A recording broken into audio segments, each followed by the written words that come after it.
Bugun Navda School o'quvchilari bilan tabiat qo'yniga sayohatga chiqdik. Videoni oxirigacha ko'rsangiz, sizlar bilan qiziqarli lavhalarni ulashib boramiz.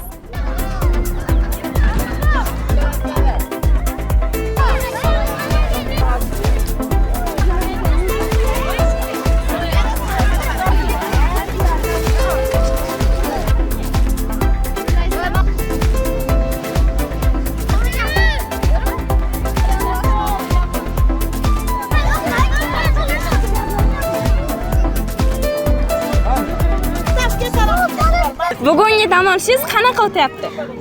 Biz sinfdoshlarimiz bilan maza qilib dam olyapmiz, sayohat qilyapmiz. Toza havo va zo'r. Maktab ma'muriyatiga rahmat. Juda ham zo'r o'tyapti bugungi dam olish. Biz o'qituvchilar uchun ayniqsa yaxshi, bolalarimiz bilan yaxshi munosabat o'rnatishimiz uchun ancha foydali bo'ldi bugungi dam olishimiz. Yaxshi maza qilib olyapmiz. Juda ham zo'r, biz maza qilyapmiz. Bunaqa narsani kutmagandik biz. Bugungi dam olishingiz qanaqa o'tyapti? Juda zo'r maza qilyapmiz.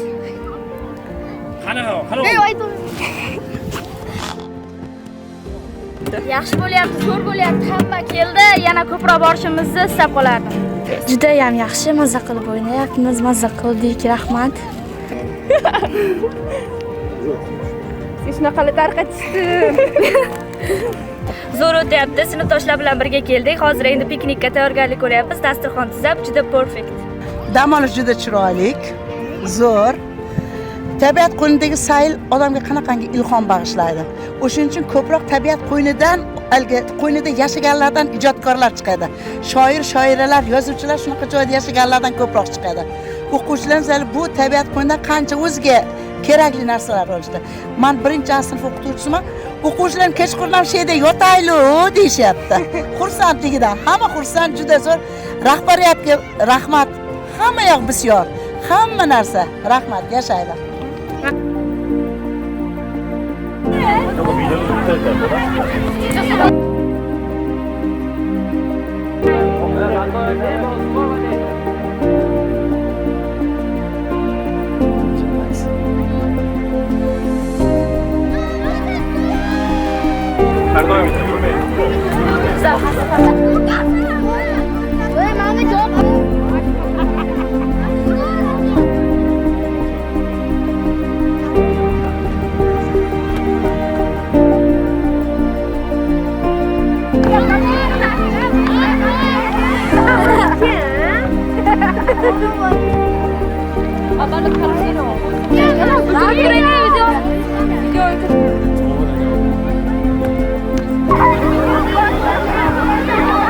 Bugun o'rtoqlaringiz bilan qanaqa o'yinlarni o'ynadingiz? O'rtaga tushar o'ynadik. O'rtaga tushar yana-chi? Lekin ham qo'childi. Mana ko'ryapsiz. Qanaqa bo'ladi? Dam olish sizga yoqdimi? Ha. O'rtaga tushar o'ynadik, keyin suv separ o'ynadik. Bugun biz futbol o'ynadik, voleybol o'ynadik, keyin o'tdan tushar o'ynadik. Voleybol yana-chi? O'rtaga tushar. Qanaqa o'tyapti? Maza qildingizmi? Bugungi tabiat qo'ynidagi dam olish haqida ijobiy taassurotlaringiz bo'lsangiz. Nima deylik? Mazza qilyapmiz. Bolalarning xursandchiligi bizning uchun juda ham katta xursandchilik bo'lyapti. Chunki faqat ilm bilan emas, bunda hordiq olish ham, madaniy dam olish ham bolalarga bir o'zgacha zavq beradi. Shuning uchun bularning xursandchiligini ko'rib mazza qilyapmiz. O'zimiz ham bularning yoshiga qaytganda ular bilan birga o'ynayapmiz. Avvalgi yoshligimizni eslayapmiz, birga maza tabiat qo'ynida maza qilyapmiz.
Vaqtida tur 5 barchasini tashlash kerak va